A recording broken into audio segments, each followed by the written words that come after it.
yung Marisol Academy, siguro napanood din nila, okay, yung isa sa mga content or isa sa mga statement na ginawa ng mga bashers ng Kim Pao, kung saan sinabi nila, di ba, na after daw nung Kim Pao World Tour, tapos na yung Kim Pao, hiwalay na yung Kim Pao. So siguro mga kachika, nag-content kasi si Marisol Academy at in some way, parang kinontra nila yung statement na yon. Okay, parang nagrebat sila, nagbigay sila ng sarili nilang feedback opposing doong narinig nila. Okay, dito sa topic nila yesterday lang, sabi nila rito, Kim Paulos siniguradong hindi maghihiwalay. So basically mga kachika, ito yung kabaliktaran nung sinasabi ng mga bashers na tatapusin na yung tambalang Kim Pao after ng World Tour. Siguro para yung ginawa kay Alden tsaka kay Catherine after ng movie tapos hiwalayan, di na magkakailala ngayon. Before movie, aba, grabe, bago mag-movie, hello love again, hello love goodbye, grabe, kesyo nililigawan, kesyo ganito, kesyo nagkikita sa kung saan.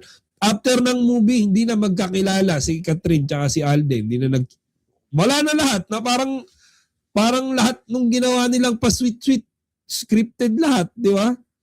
Anyways, dito naman tayo mga chika, Marisol Academy. So, ayan, tingnan natin to. Academy. Kim Pao, sinigurong hindi mawawala. Tila sinagot na ni Paolo Abilino ang mga pahayag na palubog na umano ang Kim Pao ng palubog na daw Kim Pao. Okay lang sila. Sinong love team ngayon? Okay, sino? Yung love team ngayon na merong same fame, same movies, same series na ganito karami at ganito kasunod-sunod. Sino? Sino? Yung mga pinakamagaling na love, wala. Kaya nga sa Kim Pao nag-i-invest yung ABS. Wala, nilalangaw lahat ng love team nila. Ano yung pinagmamalaki nila dati, yung JM Fiang. Nasa na? Wala. Olats. Di ba lahat nag-i-invest sila puro sa Kim Pao. Sabi ni Sir EJ, ito pakinggan natin to. Sabi ni Sir EJ, meron daw pasabog after Kim Pao World Tour. Hindi pa daw pwede sabihin at tiyak daw magbubunyi ang buong Kim Pao Ladya. O, di ba? O, magbubunyi ang buong Kim Pao Ladya. So mga kachika, kagaya nung sinabi rin ni Kimi kanina, kasi tugma yung sinabi ni Kimi sa Showtime, doon sa sinabi ni Sir EJ Salud, parang sabi ni Kimi sa takdang panahon, merong aamin, merong isi-share, merong sasabihin. Sinabi naman ni Sir EJ, merong aaminin na magbubunyi ang lahat. Merong pasabog, di ba, na magbubunyi ang lahat. So possible mga kachika, iisa lang yung tinutukoy nila. Baka yun na yun. Baka yun na yung hinihintay natin. Baka the long wait is over na. So kapit lang, di ba? Kapit lang. Tinamahan na natin sila hanggang dulo eh. So ayan. Sabi ni Maria Teresa Hernia, mga aga kasi nag-live si Sir EJ. Araw-araw siya nag-live at love niya ang Kim Pao talaga. O nga, hindi ko, sa umaga kasi madam, medyo maaga rin akong gumigising pero umaalis ka agad ako. So sa gabi lang talaga ako sa bahay, nakakatambay. Ayan. Whatever, wala akong pake. Alam sa mga bashers, Kim Pao walang iwanan, walang BBTO. Kim Pao forever and ever till the end. Oh, sweet naman nun. Till the end. Ayan. Good evening, Giga Patrol. Buti nakahabol ako. Kim Pao is so powerful. Malakas talaga sila. Of course. Walang love team ngayon. Okay, mapa-ABS man yan or GMA, ang kapantay ng Kim Pao. Trust me. Kaya yung ABS, tinan nyo, Kim Pao pambala nila. Diba? The quality of love team speaks for itself. Diba? The fans speaks for Kim Pao. Diba? Wala silang maibangga eh. Kaya gagawin, sisiraan. Diba? pwede umanong magpahinga sila ni Kim Chiu sa mga project at mag-isip kung ano pa ang pwedeng gawin. Sa tingin daw kasi nila ay marami pa silang hindi pa nagagawa. Pero ang ganda ng ilaw mo bago tayo mag-bate. Pero Nakita ko ang ganda ng ilaw. Pero tama si Mildred, di ba, friendship, di ba? Ang isa pa kasi puro daman-daman sila. Gusto naman nilang subukan yung action. Sa tingin ko, kaya naman nila kasi fit sila eh.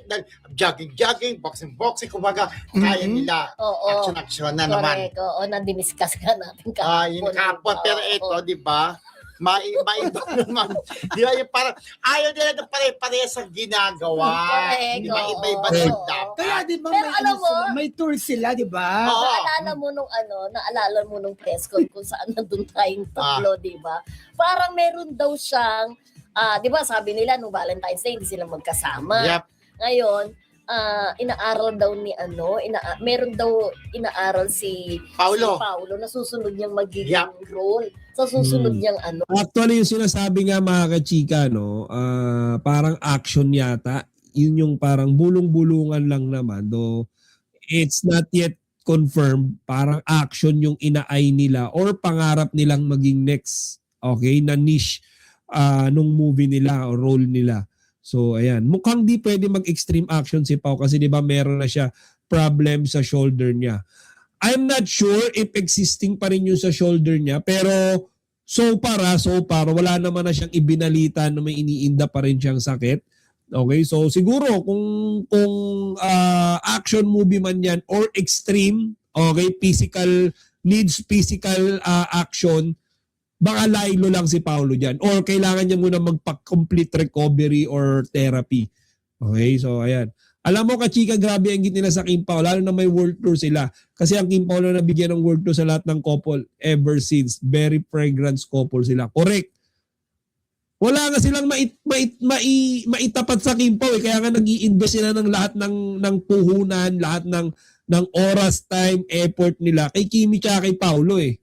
No, ano kaya yun? Hindi naman inelaborate, di Yep. ba? Na. Oo, Pero kung ano yun. pero Pwedeng maging movie. Yep, Oo. pwedeng seryo. Pwedeng Pero serye. sabi nga, pahinga lang daw naman sila eh. Oo. Di ba pwedeng pahinga muna sa akin, world tour mo rin kasi nun. Mali mo, serye ulit, di ba? Na hindi Oo. lang nila sinasabi. Kasi iba naman to, kakaiba na to, world tour na silang dalawa lang. Iikutin nila buong mundo na ang daming mga kimpaw. Ito na nga, talbog. inaabangan sa ano na yan. Halos ano na daw halos sold out na daw ang mga ticket. Oh. Kasi sa US and Canada yatang iikutin nila. Siyempre sa US, kasama dyan ang New York. Eto, madadalaw daw ba ulit ni Paolo Avellino ang kanyang anak? Isasama daw ba niya ulit si ano? Oo. Yun, possibly yan. Malaki yung chance niyan. Malaki yung chance niyan. Every time na nag-visit si Pao sa US, for me, parang sinisigurado niya na makakapunta siya at madadalaw niya si Akiyo.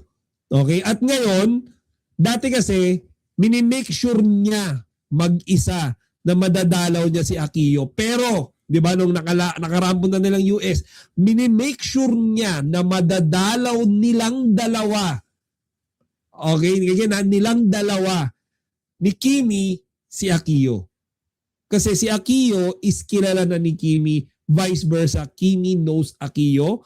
Mukhang tanggap na tanggap ni Kimi si Akiyo. Ang katunayan niyan, pinalo na nga ni LJ tsaka ni Kimi ang isa't isa. Ipapalo ba ni LJ si Kimi kung si Kimi is hindi maganda ang pagtanggap kay Akiyo? I don't think so. So yung moment na ipinalo ni LJ si Kimi, ibig sabihin si Kimi is pasado, okay, kay Akiyo para doon sa mama niya kay LJ. That simple, 'di ba? So ayan. Ulit di ba? Kasi Hindi naman inamin na di ba magkasama ipinakilala kay Chris na Aquino. Kay doon Chris sa anak Aquino, oo nung nga. nagpunta sa New York, di ba? Alam naman natin sa New York naka-base kundi ako nagkakamali si LJ Reyes at ang si Aki. Si Aki, Aki ang pangalan, oo. di ba? Ng anak ni Paolo Avellino, di ba? Pero syempre, Tama. kung may In time fairness naman. na ano ka ni Paolo, tinawag mo siya doon press Oo, con, di ba? In correct. fairness. Ay, Rodel, sabi sa'yo, di ba? Pero di ba, So, kilala pala siya ni Paulo, no? kung sakali man dadalaw yan okay, kasi anak naman niya, di ba? Oo, At oo. naipakilala na, yung nasabi nga natin, kwento natin before, naipakilala, although walang pag-amin. Pero for sure, pwede ipakilala na ito ang magiging mami mong second. Pwede. Yun ang pinaka-exciting na part. Yun. Tandaan niyo mga kachika.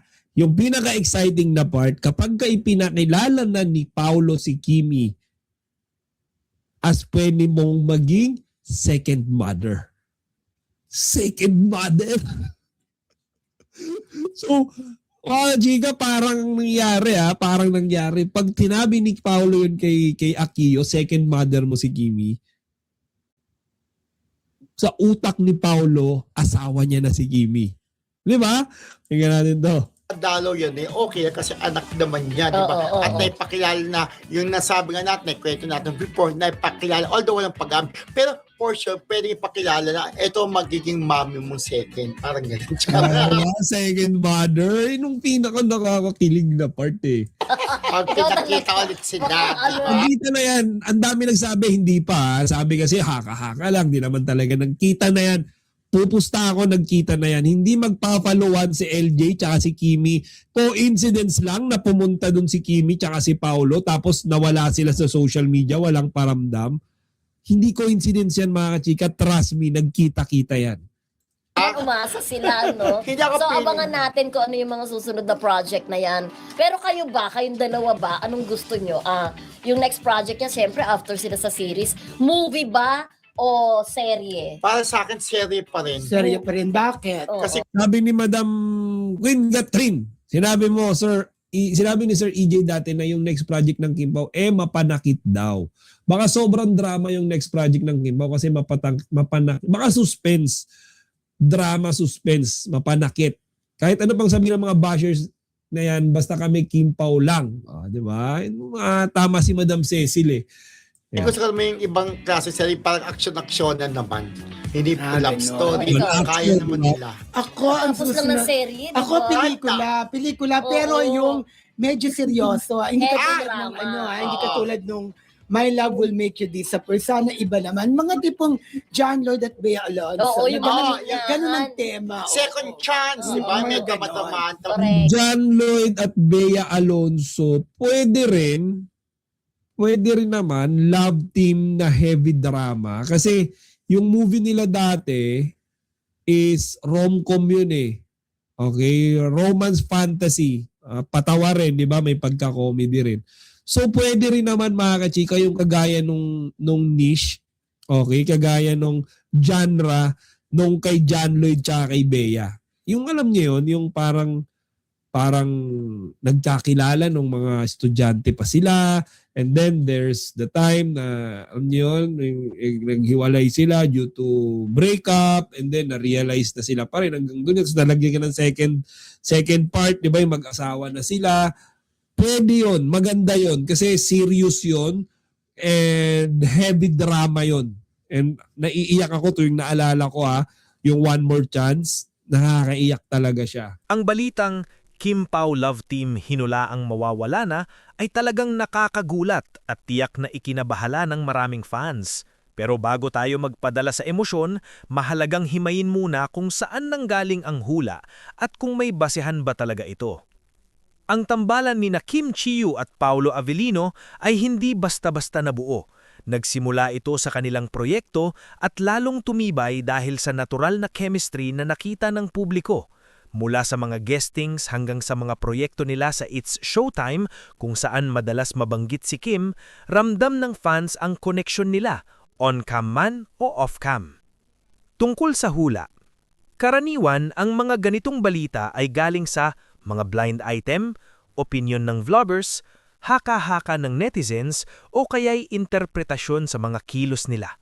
Pero tandaan natin, ang showbiz ay dynamic. May mga love team na pansamantala lang at may mga tumatagal ng taon. Hindi porket may hula ay siguradong mangyayari. Posibleng dahilan kung bakit may ganitong issue. Career growth. Parehong malalakas bilang solo artists sina Kim at Paolo. Project-based pairing. Hindi lahat ng tambalan ay panghabang buhay. Minsan depende ito sa proyekto. Strategy ng management. Minsan pinapahinga ang love team para mas mamiss at mas lalong tangkilikin. Real talk. Kung mawawala man ang love team bilang tambalan sa projects, hindi ibig sabihin na mawawala ang respeto o pagkakaibigan nila. At kung sakaling magpatuloy, mas magiging matibay ito dahil hindi lang hype ang pundasyon, kundi chemistry at suporta ng fans. Sa ngayon, wala namang opisyal na pahayag na tuluyan na silang mawawala bilang tambalan, kaya mas maiging maghintay sa kumpirmadong balita kaysa umasa sa hula. Ikaw ba? Naniniwala ka ba na may katotohanan ang hula o tingin mo mas lalo lang itong magpapatibay sa Kim Pao? Sa balitang Kim Pao Love Team hinulaang mawawala na, masasabi ko na masyado itong premature kung hula pa lang ang basehan. Ang tambalan ni na Kim Chiu at Paolo Avellino ay hindi naman basta sumikat dahil lang sa hype. Nabuo ito dahil sa natural nilang chemistry at sa magandang pagtanggap ng publiko sa kanilang mga proyekto. Sa industriya ng showbiz, normal ang mga ganitong issue, lalo na kapag malakas ang fandom. Kapag mataas ang interes ng tao, mas maraming spekulasyon. Heto ang pananaw ko. Walang opisyal na kumpirmasyon. Hanggat walang malinaw na pahayag mula sa kanila o sa management, haka-haka lang ang lahat. Love teams evolve. Hindi lahat ng tambalan ay permanente. Minsan project-based lang, minsan pinapahinga. Minsan mas lumalakas pa dahil sa intriga. Pareho silang may solid solo careers. Kahit ano pa ang mangyari sa tambalan, hindi mawawala ang individual star power nila. Ang love team ay bonus sa kanilang careers, pero hindi ito ang daing basehan ng tagumpay nila. Intriga equals mas lalong pinag-uusapan. Sa totoo lang, minsan ang ganitong balita pa ang lalong nagpapainit sa suporta ng fans. Bottom line, kung mawawala man ang love team, hindi ibig sabihin na failure ito. Parte ito ng growth at pagbabago sa industriya. At kung hindi naman mawawala, mas lalong mapapatunayan na matatag ang tambalan nila. Mas mahalaga pa rin ang respeto sa personal na buhay at career decisions ni na Kim at Paolo kaysa sa hula ng iba. Ikaw ba, kinakabahan ka sa balitang ito o kampante ka pa rin sa Kim Pao? Sa unang tingin, nakakagulat at medyo nakakabahala para sa mga fans ang ganitong balita. Ang tambalan ni na Kim Chiu at Paolo Avellino ay isa sa mga pinakamatibay na love teams ngayon sa industriya. Hindi lang kasi nila na ipapakita ang chemistry on cam, kundi ramdam din ng mga fans ang kanilang professional at personal na respeto sa isa't isa. Kaya't kapag lumalabas ang ganitong hula na mawawala na, natural lang na maraming matakot o mawalan ng pag-asa. Ngunit, kung iisipin ng mas malalim, may ilang bagay na dapat isaalang-alang. Hula lang ito, walang kumpirmadong pahayag. Sa showbiz, napakarami ng blind items at speculative news. Hindi porket may isang source na nagsabi ay siguradong totoo. Maraming ganitong haka-haka ang naglalayong mag-create ng buzz o clickbait para sa views at attention. Love teams are dynamic. Hindi lahat ng tambalan ay permanente. Minsan may project-based lang, minsan pinapahinga, minsan mas lumalakas pa dahil sa intriga. Pareho silang may solid solo careers. Kahit ano pa ang mangyari sa tambalan, hindi mawawala ang individual star power nila. Ang love team ay bonus sa kanilang careers, pero hindi ito ang daing basehan ng tagumpay nila. Intriga equals mas lalong pinag-uusapan. Sa totoo lang, minsan ang ganitong balita pa ang lalong nagpapainit sa suporta ng fans. Bottom line, kung mawawala man ang love team, hindi ibig sabihin na failure ito.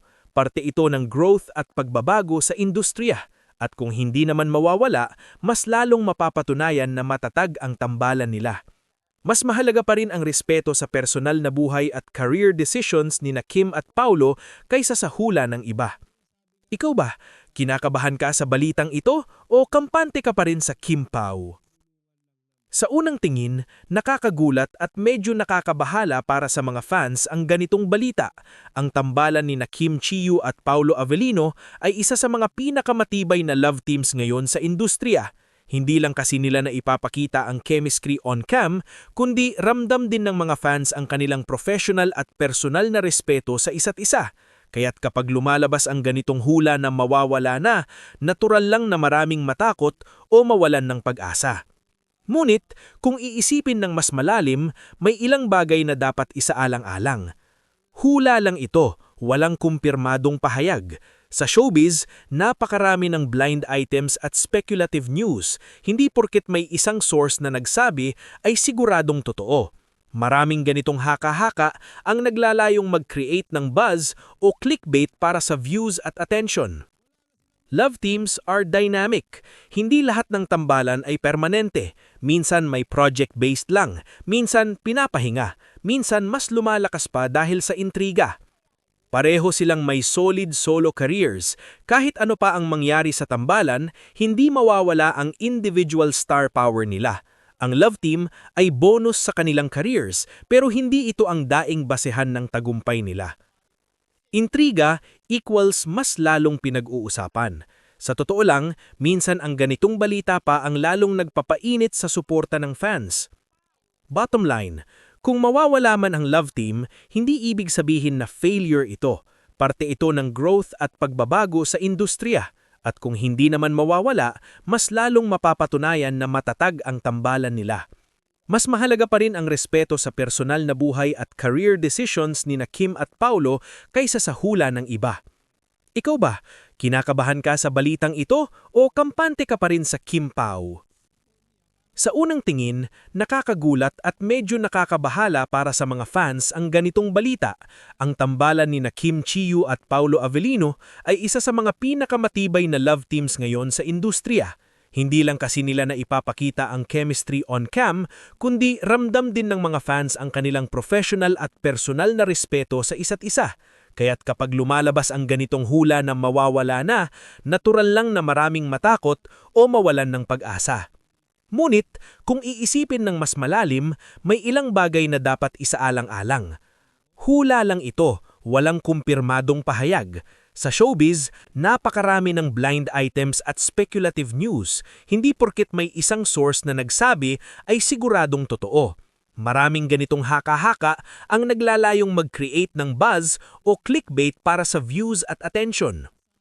Love teams are dynamic. Hindi lahat ng tambalan ay permanente. Minsan may project-based lang, minsan pinapahinga, minsan mas lumalakas pa dahil sa intriga. Pareho silang may solid solo careers. Kahit ano pa ang mangyari sa tambalan, hindi mawawala ang individual star power nila. Ang love team ay bonus sa kanilang careers, pero hindi ito ang daing basehan ng tagumpay nila. Intriga equals mas lalong pinag-uusapan. Sa totoo lang, minsan ang ganitong balita pa ang lalong nagpapainit sa suporta ng fans. Bottom line, kung mawawala man ang love team, hindi ibig sabihin na failure ito. Parte ito ng growth at pagbabago sa industriya. At kung hindi naman mawawala, mas lalong mapapatunayan na matatag ang tambalan nila. Mas mahalaga pa rin ang respeto sa personal na buhay at career decisions ni Kim at Paulo kaysa sa hula ng iba. Ikaw ba, kinakabahan ka sa balitang ito o kampante ka pa rin sa Kim Pao? Sa unang tingin, nakakagulat at medyo nakakabahala para sa mga fans ang ganitong balita. Ang tambalan ni Kim Chiu at Paulo Avellino ay isa sa mga pinakamatibay na love teams ngayon sa industriya. Hindi lang kasi nila na ipapakita ang chemistry on cam, kundi ramdam din ng mga fans ang kanilang professional at personal na respeto sa isa't isa. Kaya't kapag lumalabas ang ganitong hula na mawawala na, natural lang na maraming matakot o mawalan ng pag-asa. Ngunit, kung iisipin ng mas malalim, may ilang bagay na dapat isaalang-alang. Hula lang ito, walang kumpirmadong pahayag. Sa showbiz, napakarami ng blind items at speculative news. Hindi porket may isang source na nagsabi ay siguradong totoo.